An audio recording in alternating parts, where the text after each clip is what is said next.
नमस्कार बंधुगण, आशा करछि आपण माने निश्चय समस्ते भल थिबे। आज आम ईवीएस रो पेडागोजी पार्ट को आलोचना करिया जाउछे। एक नंबर क्वेश्चन होची प्रश्नपत्र नक्शा ब्लू प्रिंट रे निम्नलिखित मध्यरु केउटी न थाए। ऑप्शन नंबर ए रे प्रश्नर प्रकारभेद, ऑप्शन नंबर बी रे मूल्यांकन, ऑप्शन सी रे विषय वस्तु, ऑप्शन नंबर डी रे शैक्षिक उद्देश्य। ताले सठिक उत्तर हे ऑप्शन नंबर बी मूल्यांकन। 2 नंबर क्वेश्चन होची निम्नलिखित मध्यरु केउटी निर्वाचनमूलक वस्तुनिष्ठ प्रश्न नुहे। ऑप्शन नंबर ए रे विकल्प उत्तर नथिबा शून्यस्थान पूरण, ऑप्शन बी रे मेलक, ऑप्शन सी रे सज्जीकरण ना ऑप्शन डी रे बहु विकल्प। ताले यार सठिक उत्तर हे ऑप्शन नंबर ए विकल्प उत्तर नथिबा शून्यस्थान पूरण। 3 नंबर क्वेश्चन होची परिवेश अध्ययन परीक्षण रे व्यवहृत हेउथिबा विभिन्न प्रकार प्रश्न मध्यरु केउथिरे अनुमान करी उत्तर देवार संभावना कम थाए। ऑप्शन नंबर ए रे गोटे वाक्यर उत्तर देबा, ऑप्शन नंबर बी रे शून्यस्थान पूरण करिबा, ऑप्शन नंबर सी रे बहु विकल्प उत्तरमूलक प्रश्न ना ऑप्शन डी रे संपर्क निर्णायक प्रश्न। ताले सठिक उत्तर हे ऑप्शन नंबर सी बहु विकल्प उत्तरमूलक प्रश्न। 4 नंबर क्वेश्चन होची हाइड्रोजन रो अणु संकेत H2 काहीकि यह केउ श्रेणीभुक्त प्रश्न। ऑप्शन नंबर ए रे ज्ञान भित्तिक, ऑप्शन बी रे बोध भित्तिक, ऑप्शन सी रे प्रयोग भित्तिक ना ऑप्शन डी रे कौशल भित्तिक। ताले सठिक उत्तर हे ऑप्शन बी बोध भित्तिक। 5 नंबर क्वेश्चन होची निम्नस्थ केउ प्रश्नर उत्तर मूल्यांकन रे व्यक्ति केंद्रिक प्रवाह सर्वनिम्न। ऑप्शन नंबर ए रे वायुर उपकारिता वर्णना करिबा, ऑप्शन बी रे जल दूषित हेबार 2टी कारण लेख, ऑप्शन सी रे उद्भिद आलोक श्लेषण प्रक्रिया रे केउ गैस त्याग करे ना ऑप्शन डी रे खाद्य दूषित हेबार गोटे कारण लेख। ताले सठिक उत्तर हे ऑप्शन सी उद्भिद आलोक श्लेषण प्रक्रिया रे केउ गैस त्याग करे। 6 नंबर क्वेश्चन होची केउ प्रकार प्रश्न प्रस्तुत करिबा जटिल और समय सापेक्ष किंतु मूल्यांकन द्रुत निर्भुल एवं सहज होइथाय।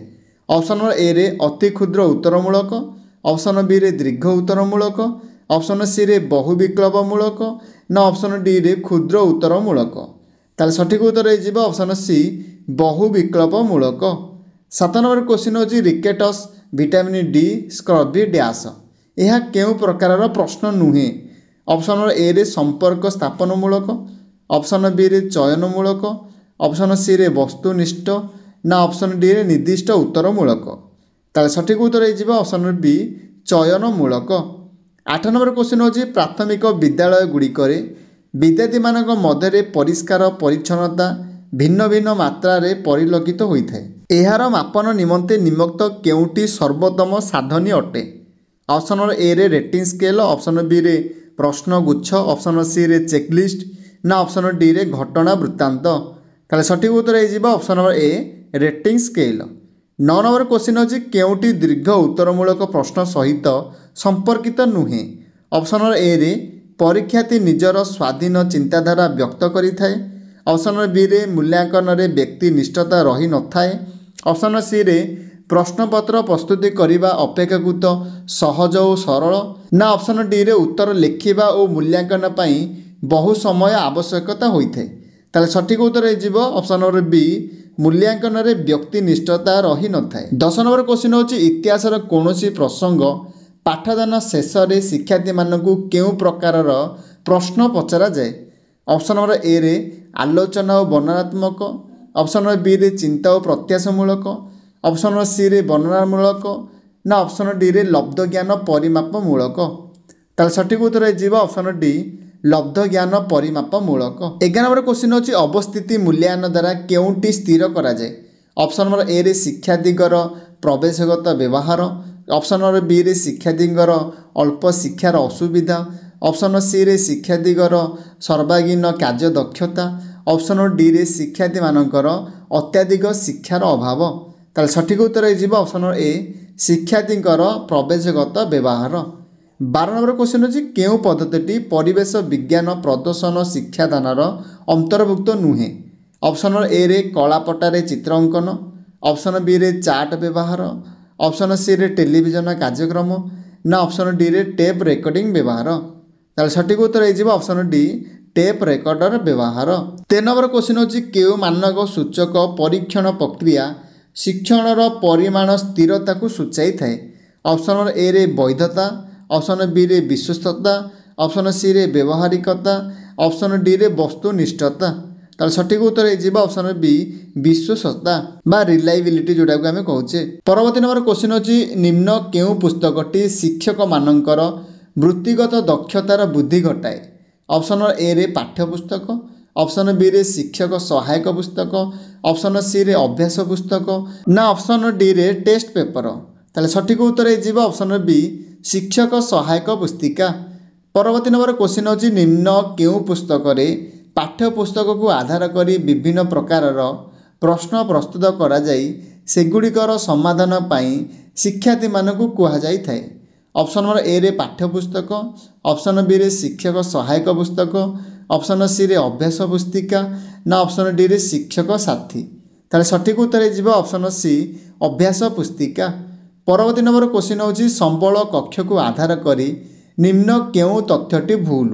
ଅପସନ୍ ନମ୍ବର ଏ ରେ ଏହା କେବଳ ଶିକ୍ଷାର୍ଥୀଙ୍କ ପାଇଁ ଉପଯୋଗୀ, ଅପସନ୍ ବି ରେ ପିଲାମାନଙ୍କର ସ୍ୱଶିକ୍ଷଣରେ ସାହାଯ୍ୟ କରେ, ଅପସନ୍ ସି ରେ ଶ୍ରେଣୀ ଗୃହ ଶିକ୍ଷଣକୁ ଅଧିକ ଫଳପ୍ରଦ କରାଏ, ଅପସନ୍ ଡି ରେ ଏହା ସ୍ୱଳ୍ପ ସମୟ ମଧ୍ୟରେ ଦକ୍ଷତା ହାସଲରେ ସାହାଯ୍ୟ କରେ। ତାହେଲେ ସଠିକ୍ ଉତ୍ତର ହେଇଯିବ ଅପସନ୍ ନମ୍ବର ଏ ଏହା କେବଳ ଶିକ୍ଷାର୍ଥୀଙ୍କ ପାଇଁ ଉପଯୋଗୀ। ପରବର୍ତ୍ତୀ ନମ୍ବର କ୍ୱେଶ୍ଚିନ୍ ହେଉଛି ଶିକ୍ଷଣରେ ମାନ ନିର୍ଦ୍ଧାରଣର ଆବଶ୍ୟକତାକୁ ଆଧାର କରି ନିମ୍ନ କେଉଁ ଉକ୍ତିଟି ଭୁଲ?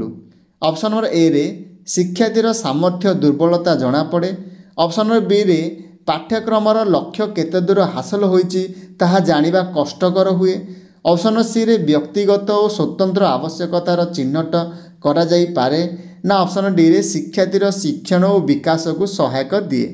ତାହେଲେ ସଠିକ୍ ଉତ୍ତର ହେଇଯିବ ଅପସନ୍ ନମ୍ବର ବି ପାଠ୍ୟକ୍ରମର ଲକ୍ଷ୍ୟ କେତେ ଦୂର ହାସଲ ହୋଇଛି ତାହା ଜାଣିବା କଷ୍ଟକର ହୁଏ। ପରବର୍ତ୍ତୀ ନମ୍ବର କ୍ୱେଶ୍ଚିନ୍ ହେଉଛି ନିମ୍ନ ଉକ୍ତିଗୁଡ଼ିକ ମଧ୍ୟରୁ କେଉଁଟି ସାମାଜିକ ପାଠ ମାନ ନିର୍ଦ୍ଧାରଣ ପାଇଁ ଏକ କୌଶଳ ନୁହେଁ? ଅପସନ୍ ନମ୍ବର ଏ ରେ ପରୀକ୍ଷଣ, ଅପସନ୍ ବି ରେ ପ୍ରକଳ୍ପ କାର୍ଯ୍ୟ, ଅପସନ୍ ସି ରେ କୃତି ମୂଲ୍ୟାୟନ ନା ଅପସନ୍ ଡି ରେ ରେଟିଂ ସ୍କେଲ୍। ତାହେଲେ ସଠିକ୍ ଉତ୍ତର ହେଇଯିବ ଅପସନ୍ ଡି ରେଟିଂ ସ୍କେଲ୍। ପରବର୍ତ୍ତୀ ନମ୍ବର କ୍ୱେଶ୍ଚିନ୍ ହେଉଛି ନିମ୍ନ ଉକ୍ତିଗୁଡ଼ିକ ମଧ୍ୟରୁ କେଉଁଟି ସାମାଜିକ ପାଠ ମାନ ନିର୍ଦ୍ଧାରଣ ପାଇଁ ଏକ ସାଧନୀ ନୁହେଁ? ଅପସନ୍ ଏ ରେ ରେଟିଂ ସ୍କେଲ୍, ଅପସନ୍ ବି ରେ ଚେକ୍ଲିଷ୍ଟ, ଅପସନ୍ ସି ରେ ପର୍ଯ୍ୟବେକ୍ଷଣ ଫର୍ଦ୍ଦ, ଅପସନ୍ ଡି ରେ ପ୍ରକଳ୍ପ କାର୍ଯ୍ୟ। ତାହେଲେ ସଠିକ୍ ଉତ୍ତର ହେଇଯିବ ଅପସନ୍ ଡି ପ୍ରକଳ୍ପ କାର୍ଯ୍ୟ। ପରବର୍ତ୍ତୀ ନମ୍ବର କ୍ୱେଶ୍ଚିନ୍ ହେଉଛି ନିମ୍ନ କେଉଁ ପ୍ରକାର ପ୍ରଶ୍ନରେ ପରୀକ୍ଷାର୍ଥୀ ନିଜ ଭାଷାରେ ନିଜସ୍ୱ ଶୈଳୀରେ ଉତ୍ତର ଦେଇଥାନ୍ତି? ଅପସନ୍ ନମ୍ବର ଏ ରେ ଦୀର୍ଘ ଉତ୍ତରମୂଳକ ପ୍ରଶ୍ନ, ଅପସନ୍ ବି ରେ ସଂକ୍ଷିପ୍ତ ଉତ୍ତରମୂଳକ ପ୍ରଶ୍ନ, ଅପସନ୍ ସି ରେ ବସ୍ତୁନିଷ୍ଠତା।